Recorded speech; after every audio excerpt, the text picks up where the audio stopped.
nightmare. And you'll never escape. Well, actually, what we could do is we could go door to door and we could start registering new voters. What? I'm saying that it's mostly a numbers game Numbers? now. What? Hold on, I'm doing it. Red button. Don't mansplain this.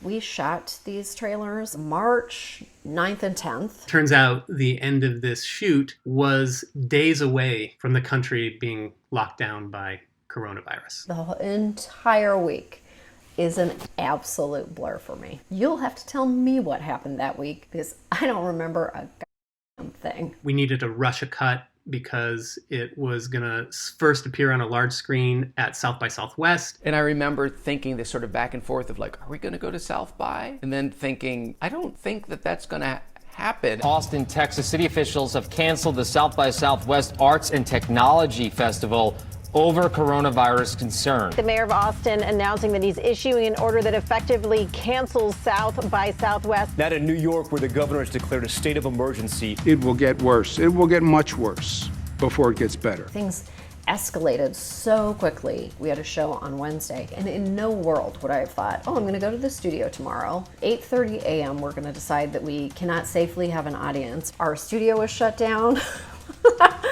Our offices were shut down. The city was shutting down. It was an unbelievable week, and really, upon reflection, the perfect week to shoot a horror campaign because the world was a horror.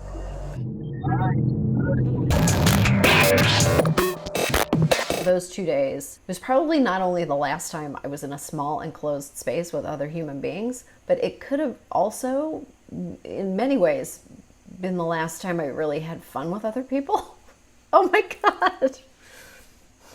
Part of the original rollout was that we were supposed to be taking a trailer of the horror promo to South by Southwest for a panel that Sam was going to speak on. We were going to try to cut this thing or a version of this thing in like 5 days. Like it was going to be this crazy rocket-fueled edit. But about a week before the shoot, we start seeing news stories about people pulling out of South by. There was this impending wave of horror that was about to hit us. All the conversations happening of like, should we go to work? Eventually, South by Southwest is canceled entirely. That was probably the first time that we really started thinking, oh, wow, it's getting real. But we went ahead and did the shoot anyway. And so when we showed up to set, there was still that feeling in the air, but nothing had really hit. On set, usually you're working with 30 to 40 people. You're friends with them or know a lot of them, so there's lots of hugging and you're closely talking to them. Everyone was kind of tense and kind of, I think it was on everyone's mind, although we're also very sort of task focused because you got to like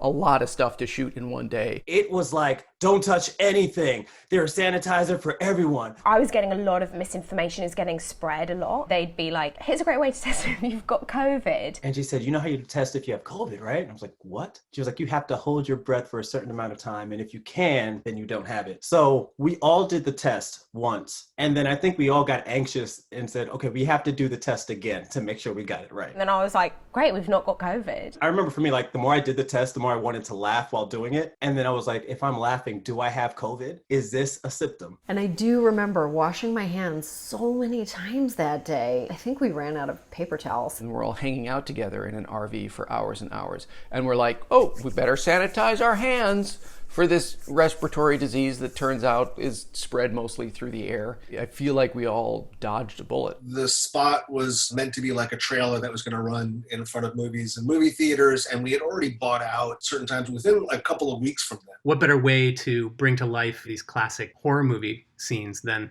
to have it play in theaters? And now nobody's going to movie theaters. There's nowhere to show it. They just paused the edit entirely for a while after that. I don't think anyone even looked at it. It was, I mean, frankly, there were just bigger concerns at that point. There were bigger fish to fry. We do not want to parody horrific films when the world is actually unbearably sad. We held back for a really long time, and I think that that was appropriate. The upside of our rollout plan getting scuttled by quarantine was we did have more time in the cut. I think we updated the Trump clip at least 6 times. We always knew, like, well, we can swap that footage out to whatever the most recent terrible thing he said is. Sure enough, the week later, it was outdated.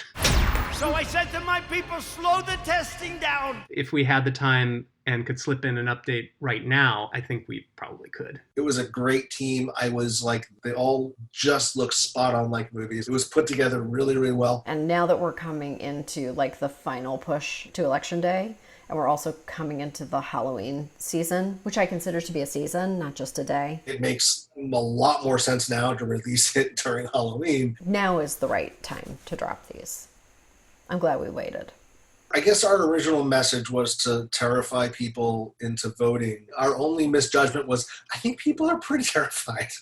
I don't know if they need that much more like fantasy terror to drive them to the polls. So maybe will help, but maybe they're already there. Leading up to the election, we decided on the theme of expect the worst 2020. I think like if you plan for the worst, but you hope for the best, that's a very reasonable way to enter into any potentially insane situation. Honestly, if you want to avoid the horror movie outcome, you must vote. You must vote. You must vote. You must vote.